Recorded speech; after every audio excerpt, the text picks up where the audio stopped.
नमस्ते बच्चों, आप सबको शुभोदय। कैसे हो? ठीक है तबीयत आप सबकी? तबीयत का ध्यान रखिए बच्चों। गर्म पानी पीजिए, ज़्यादा सर्दी का मौसम चल रहा है ना, और कोरोना वायरस का डर, ठीक है ना। गुनगुना पानी पीजिए और स्वयं को गर्म रखने की कोशिश कीजिए। गर्म कपड़ों का इस्तेमाल कीजिए। सैनिटाइज़र और मास्क अगर बाहर जा रहे हो तो इसका इस्तेमाल ज़रूरी करना, ओके। और सबसे बड़ी बात, अपने माता पिता या जो भी घर में बड़े लोग हैं उनका कहना मानिए, ठीक है ना बच्चों। तो आज हम 10th class Hindi first language उपवाचक 3, नाम क्या है? गुड़ियों का त्योहार, और लिखा किसने है? श्री विजय राघव रेड्डी जी का लिखा हुआ उपवाचक कहानी है। इस उपवाचक में कहानी का वर्णन किया गया है। इस गुड़ियों का त्योहार, इस कहानी के शेष भाग का अध्ययन करेंगे।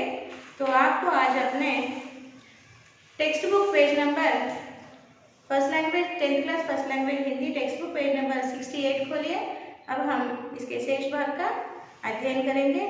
फर्स्ट सेशन में कहाँ तक खत्म समाप्त किया था हमने कि रामैया जी ने अपनी पत्नी कांतम की इच्छा पूरी करने के लिए गुड़िया खरीद कर देने के लिए एक पत्र लिखा था वेंको जी एंड सन्स कंपनी को, जो गुड़ियों को बेचती है, और गुड़िया ले जाने के लिए कहा था ताकि ये कहानी लिखकर उसके बारे में वर्णन करने पर लोग पढ़कर आकर्षित होंगे और इनकी गुड़ियों की खरीदी बिक्री बढ़ जाएगी। मगर इस कंपनी वाले बहुत ही होशियार है, उन्होंने कहा कि हम गुड़ियों को नहीं भेजा सकते।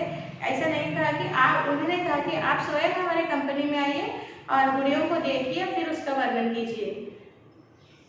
इस तरह पति का प्लान फेल हो गया। अब आगे देखेंगे, पेज नंबर 68 देखिए। चिट्ठी मिलते ही जितना संतोष हुआ उसका वर्णन मैं नहीं कर सकता।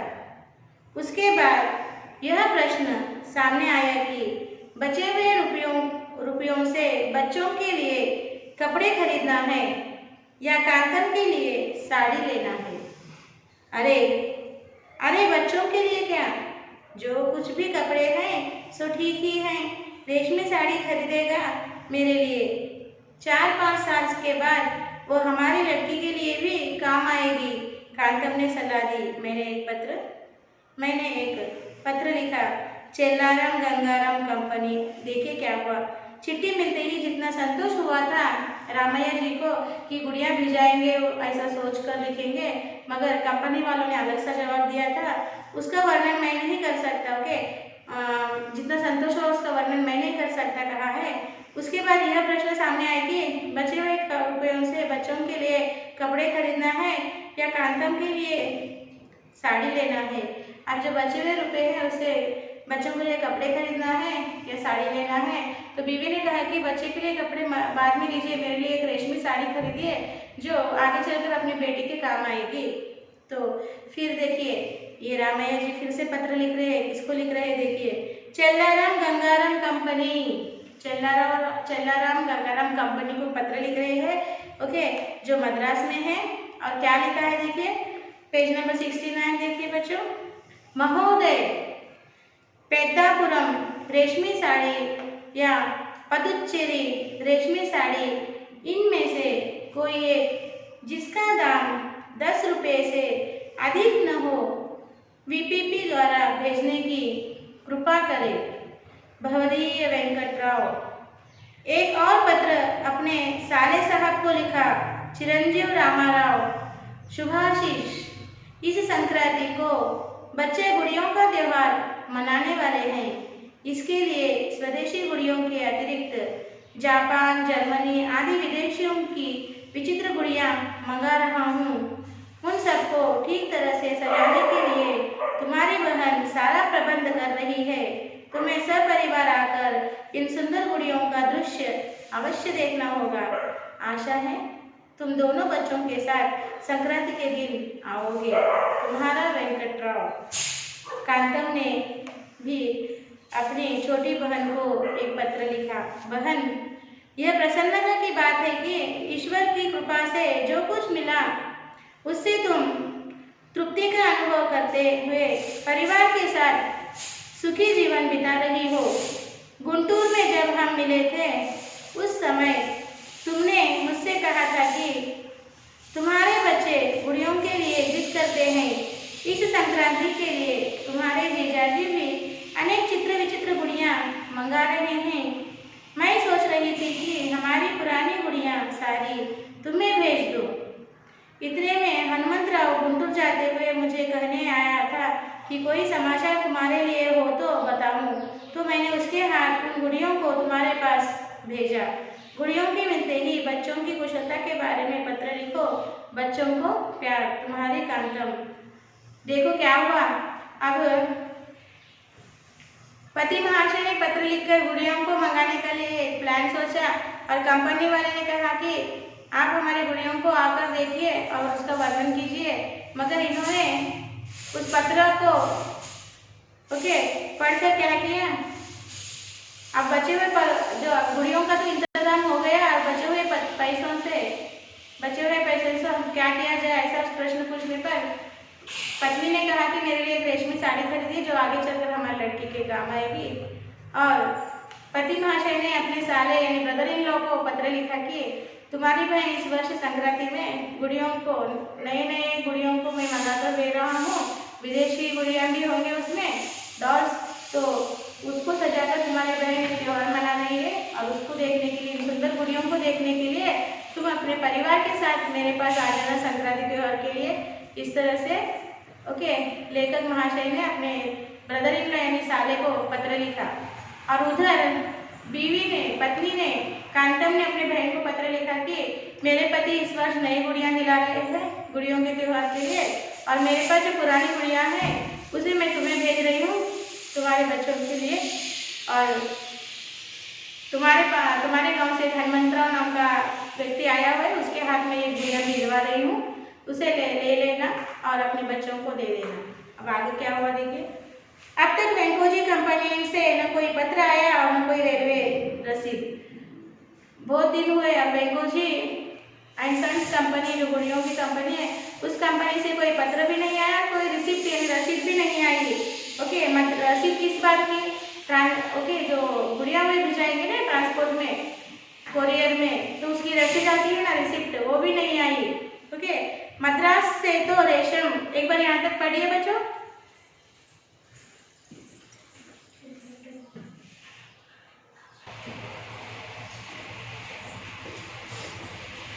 तो देखिए इस तरह से कांतम ने भी अपनी बहन को पत्र लिखकर कहा कि मेरे पास जो भी पुरानी गुड़ियाँ हैं सारे गुड़ियों को मैं तुम्हारे पास भिजा रही हूँ तुम्हारे बच्चों के लिए, उसे ले लेना।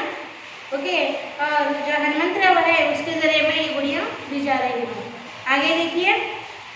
अब तक वेंकोजी कंपनी से न कोई पत्र आया और न कोई रेलवे रसीद। मद्रास से तो रेशम की साड़ी आई। उस बीपीपी को छुड़ाकर मैंने उसे कांतम को दिया तो वह प्रसन्न हुई। मुझसे उसने पूछा, क्यों जी, साड़ी तो आ गई, गुड़िया कब आएगी? वे भी आ जाएंगी, आज या कल। मैंने कहा, समुद्रगुप्त की तरह मानो हार को कभी नहीं जानते हो के? मैंने कहा, समुद्रगुप्त की तरह मानो हार को कभी नहीं जानते हो। पैसा तो नहीं आपके पास, तो खरीदेंगे कैसे? कांतम ने पूछा कुछ संदेह से। यह जिम्मेदारी मेरे ऊपर छोड़ दो। मैंने कहा, वे आज या कल आ जाएंगी, बस। हाँ, गुड़िया नहीं आएंगी तो मैं चुप नहीं रहूंगी, कांतम ने प्रत्युत्तर दिया। मैं सोचने लगा कि अब तक वेंकोजी एंड सन्स कंपनी से कोई पार्सल क्यों नहीं आया। रेलवे पार्सल भेजने से खर्च ज्यादा होगा, संभवतः यह समझकर वे आगा पीछा कर रहे होंगे। खैर, एक पत्र लिखना ठीक होगा। Venkoji and sons company, Vijayawada महोदय, अभी आपसे गुड़ियों के भेजने की बारे में कोई उत्तर नहीं आया। इसका कारण मेरी समझ में नहीं आ रहा है। मैं कल शुक्रवार को तेनाली जा रहा हूँ, वहाँ से फिर शनिवार को सवेरे की गाड़ी से बंदर लौटूंगा। आप गुड़ियों को पैक करके अपने आदमी के हाथ गाड़ी के समय विजयवाड़ा स्टेशन भेज देंगे तो मैं उन्हें ले लूँगा। भवदीय वेंकटराव। हमारी लड़की सबसे कह रही है कि पिताजी शनिवार को चित्र विचित्र गुड़ियाँ देंगे। मेरी पत्नी ने भी सभी अड़ोस पड़ोस में कह दिया है कि मैंने किसी बड़ी कंपनी से चित्र विचित्र गुड़ियाँ मंगाई। सब प्रतीक्षा करने की शनिवार कब आएगा। मैंने उस दिन रात को स्वप्न देखा कि हमारा घर चित्र विचित्र गुड़ियों से सज गया है। शहर के सारे लोग आकर उत्सुकता से पूछ रहे हैं कि इतनी अच्छी गुड़ियाँ कहाँ से मंगाई गई। मेरी पत्नी और मेरे बच्चों के आनंद की सीमा न रही। लोग कहते हैं कि जो स्वप्न में देखा जाता है वही सही नहीं हो सकता। मुझे संदेह हुआ कि कहीं मेरा स्वप्न न रह जाए। शुक्रवार की शाम की डाक से उस कंपनी से पत्र आ ही गया। पत्र खोलते ही हाथ कांपने लगा। भगवान को स्मरण करके पत्र खोलकर पढ़ने लगा। सेवा में वेंकटराव बंदर महोदय, आपके दोनों कृपा पत्र हमारे मैनेजर ने मुझे दिखाए। आपने हमारे ऊपर जो दया दिखाई है उसके लिए हम आपके अत्यंत कृतज्ञ हैं। मेरा पूर्ण विश्वास है कि आप जैसे लेखकों की रचनाओं के द्वारा हमारी गुड़ियों की प्रशंसा सुनकर लोग हमारी चीज़ों को खूब खरीदेंगे और हमारे व्यापार की श्रीवृद्धि होगी। आपने लिखा है कि आप स्वयं गुड़ियों को देखकर उनकी प्रशंसा लिखेंगे। इससे बढ़कर संतोष की बात क्या हो सकती है। तेनाली से बंदर आते समय आप विजयवाड़ा होते ही आएंगे। स्टेशन से हमारी दुकान बहुत ही नज़दीक है। आप कृपा करके स्टेशन उतरकर हमारी दुकान पधारिए। आपके स्वागतार्थ स्टेशन पर मैं अपने एक नौकर को भेज दूंगा। आप स्वयं दुकान में पधारकर स्वयं सारी गुड़ियों का निरीक्षण करेंगे तो बहुत उत्तम रहेगा। उस दिन आपको दुकान की सारी गुड़ियों को दिखाने के लिए मैं व्यवस्था करवा रहा हूँ। हाँ, साथ ही एक और विनती है, आप उस दिन शाम को मेरे साथ कॉफ़ी पीने की कृपा करें तो आभारी रहूँगा। कष्ट के लिए क्षमा। भवदीय वेंकटजी। देखिए पति जी का प्लान था कि पत्र लिखकर और उन गुड़ियों के ऊपर कहानी लिखकर मैं छपवाऊँगा। इस हेतु ये सारी गुड़ियाँ उस वेंकोजी एंड सन्स कंपनी से मंगवाना चाहते थे, मगर वेंकोजी और सन्स कंपनी ने क्या किया कि आप तेनाली जाते समय विजयवाड़ा से ही होकर जाएंगे तो विजयवाड़ा स्टेशन के पास ही हमारी दुकान है गुड़ियों की, तो आप स्वयं हमारी दुकान पर आइए। हम आपको इन्विटेशन दे रहे हैं और आकर सारे गुड़ियों को देखिए, फिर आप निरीक्षण कर उसके ऊपर आप कहानी लिखिए और शाम में मुझे आपका समय दीजिए कि मैं ताकि आपको काफ़ी पिला सकूँ। मैं आपका आभारी हूँ। इस तरह से वेंकोजी एंड सन्स कंपनी से पत्र आते ही पति जी के होश उड़ गए, क्योंकि मेरी पत्नी को वादा किया थी कि गुड़िया आ जाएंगी और तुम्हारा त्योहार ठीक मनाया जाएगा।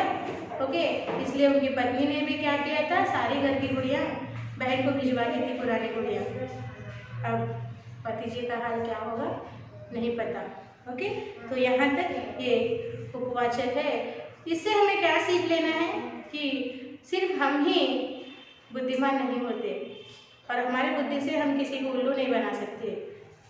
इस दुनिया में हर इंसान को अपनी बुद्धि है, बुद्धि का ज्ञान है और वो अपने हिसाब से हर समस्या का हल निकाल लेता है। ओके, तो हमें इस तरह किसी से कुछ अपेक्षा नहीं रखना चाहिए। बुरे हेतु कोई अपेक्षा नहीं रखना चाहिए। ठीक है ना बच्चा? तो यहाँ पर हमारा यह उपवाचक समाप्त हुआ। ओके, अब हम क्या करेंगे, आप एक बार 2 मिनट के लिए इसका साइलेंट रीडिंग कीजिए, फिर हम इसके प्रश्नोत्तरों की चर्चा करेंगे। ठीक है ना?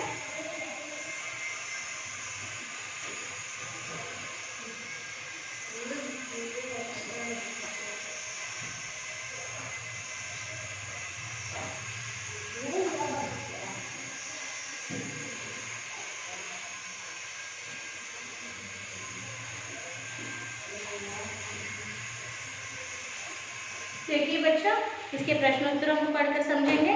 ठीक है, तो अभी आपको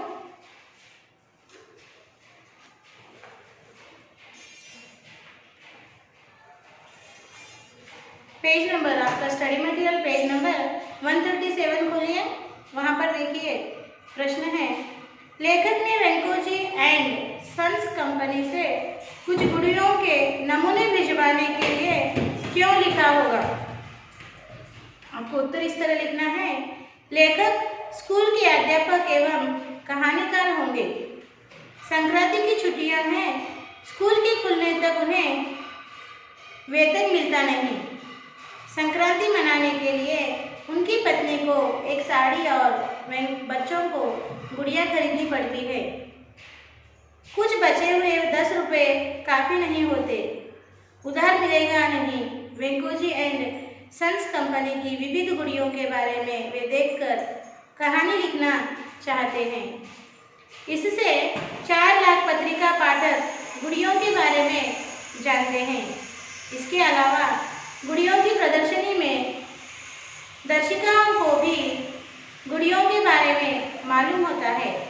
इस बहाने से लेखक ने लिखा, उनका उद्देश्य है कि कंपनी से मुफ्त से गुड़ियां मिलेगी, खरीदने की आवश्यकता नहीं है। स्वामी कार्य स्वकार्य दोनों सफल होंगे। इसी उद्देश्य से लेखक ने वेंकोजी एंड सन्स कंपनी से कुछ गुड़ियों के नमूने भिजवाने के लिए लिखा होगा। इस तरह से आपके स्टडी मटेरियल में इस प्रश्न का उत्तर दिया है बच्चों। एक बार आप ध्यान से पढ़िए, फिर अपने स्वयं शब्दों में लिखने का प्रयास कीजिए। ठीक है ना, आगे देखिए, संक्रांति त्योहार में गुड़ियों का क्या महत्व है? तो हम उत्तर पढ़कर जानेंगे। संक्रांति त्योहार में गुड़ियों का बड़ा महत्व है। असल में यह गुड़ियों का व्रत है। पहला दिन भोगी, दूसरा दिन संक्रांति और तीसरा दिन कनुमा होती है। कनुमा के दिन औरतें पालकी लेकर कुम्हार के पास जाती हैं। वहां से देवी देवताओं को हल्दी कुमकुमा साथ पालकी में रखकर शोभा यात्रा करते हैं, जल में विसर्जन करती है। लेकिन वैश्वीकरण के कारण इसका रंग रूप बदल गया है। सहजता खोकर इससे कृत्रिमता आ गई। कुछ भी हो संक्रांति त्योहार में गुड़ियों का महत्व घटता नहीं है। इस तरह से इस प्रश्न का उत्तर लिखना है बच्चों आपको। अगला प्रश्न है, वेंकोजी एंड सन्स कंपनी के मालिक का पत्र पढ़ने के पश्चात लेखक की क्या प्रतिक्रिया रही होगी? आपको उत्तर इस तरह लिखना है, लेखक को पूर्ण विश्वास है कि अपने जैसे मूर्धन्य लेखक की कहानियों द्वारा कंपनी की गुड़ियों के महत्व का प्रचार प्रसार का खुशी से स्वागत करेंगे और गुड़ियां अवश्य भेजेंगे। कंपनी के मालिक का पत्र पढ़ने के पश्चात लेखक अवाक हो गया होगा, वह घबरा गया होगा, क्योंकि वह सोचता रह गया होगा कि एक और मेरी पत्नी ने घर की सारी पुरानी गुड़ियों को अपनी छोटी बहन के बच्चों को भेज दिया। अपने घर में होने वाले देश विदेश की चित्र विचित्र गुड़ियों के त्योहार में सपरिवार सम्मिलित होने के लिए मैंने साले को पत्र लिखा। दूसरी ओर बहुत प्रचार होने के कारण अड़ोस पड़ोस के बाल बच्चे महिलाएं सब गुड़ियों की प्रतीक्षा करने लगे। इनको क्या जवाब दूं? मैं अब तक सदा विजयी समुद्रगुप्त मानता रहा। इस प्रकार सोचते सोचते उसको गोल्डस्मिथ की लंदन ट्रेड्समैन अंग्रेजी कहानी याद आई। उसने गोल्डस्मिथ की तरह सोचा होगा कि हर एक व्यक्ति अपने अपने काम धंधे में प्रवीण है, चाहे वह अनपढ़ हो या कम पढ़े लिखे हो या छोटा हो, अथवा यह भी संभावना है कि इस सबको सही जवाब देने के लिए वह दूसरी चालबाजी सोचता रह गया होगा। ओके ना, आगे देखिए। यह कहानी तेलुगु से अनुवादित कहानी है। इसी तरह अन्य भाषा की कोई कहानी ढूंढकर लिखिए। ओके, यहाँ पर एक कहानी लिखी है जो श्री आई.वी. रामस्वामी जी की अम्मा रोम्मा नामक तेलुगु कहानीकार की सहमति से अनुवादित कर यहाँ दे रहा हूँ। नागिन या नानी, कहानी का नाम है नागिन या नानी नानी माँ। मूल तेलुगु में लिखी हुई है, IV रामास्वामी जी ने लिखी है। अब उसका हिंदी में अनुवादन इस तरह है, देखिए। कैसी हो बेटी? कहती हुई एक बूढ़ी हमारे घर में घुसी। ठीक हूँ, माँ ने जवाब दिया। कुर्सी पर बैठकर बूढ़ी ने हालचाल पूछने लगी। माँ जवाब देती रही। वह रविवार का दिन था। माँ तो गृह कार्य कर रही थी। उनकी बातचीत से मेरे काम में बाधा पड़ रही थी। गृह कार्य में कुछ गलतियां होने कारण 5वीं कक्षा अध्यापक जी से मुझे मार खानी पड़ी। असल में हमने एक हफ्ते पहले 2 कमरे वाले मकान किराए पर लिया और उसमें रहने लगे।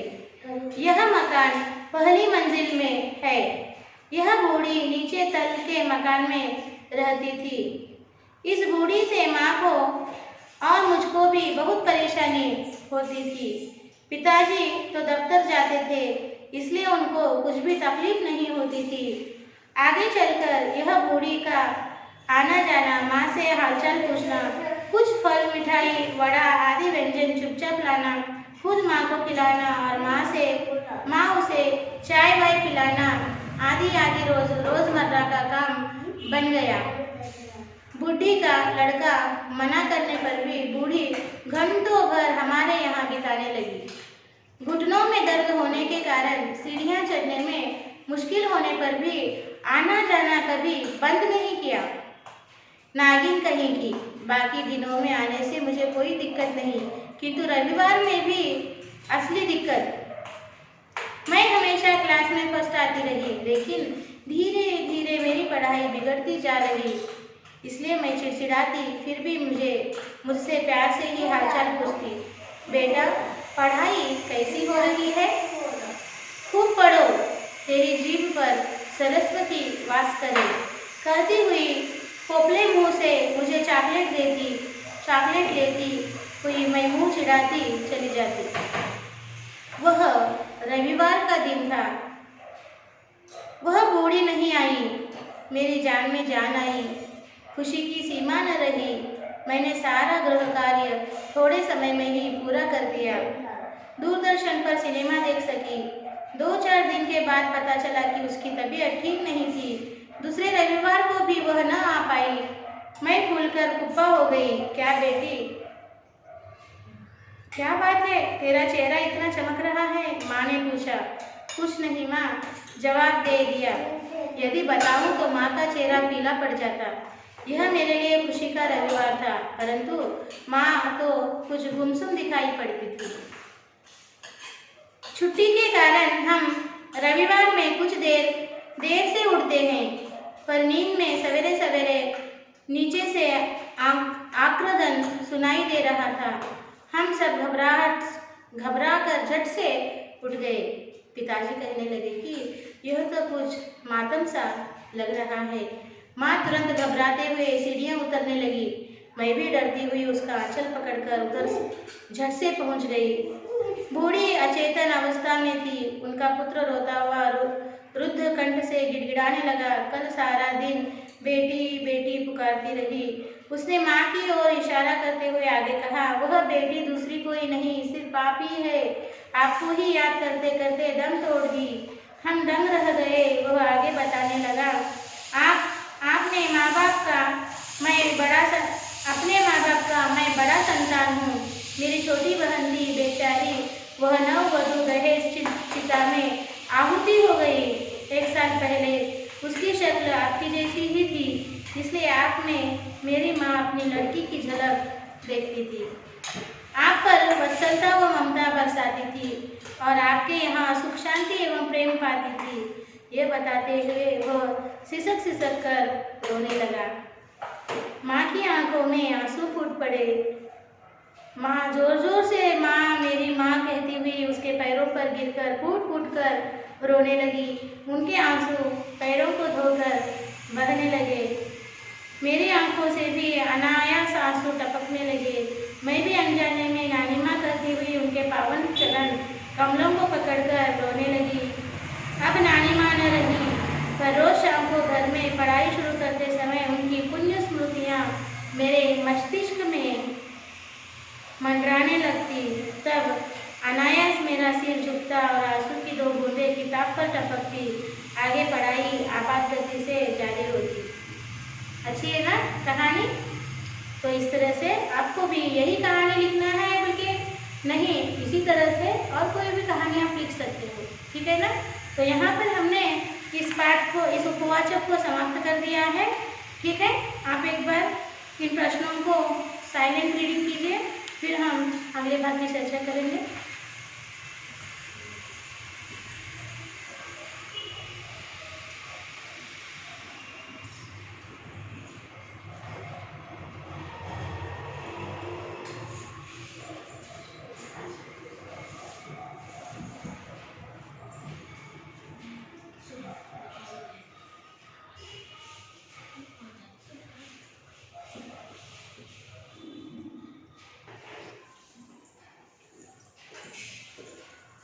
बच्चों, यहाँ पर हमने इस उपवाचक के सारे प्रश्नों को पढ़कर समझ लिया है और आपसे निवेदन है कि आपके स्टडी मटेरियल के सारे प्रश्न और उसके उत्तर पढ़िए और उसे सोचकर अपने शब्दों में लिखने का प्रयास कीजिए। तो आज आपका साक्षी इस तरह लिखिए बच्चों। साक्षी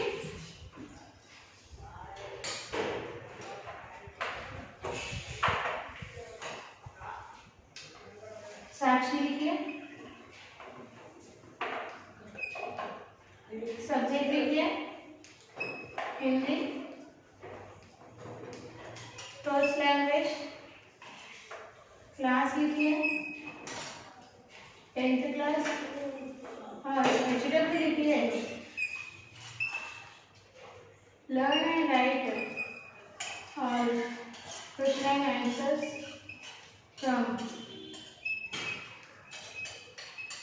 उपवाचक।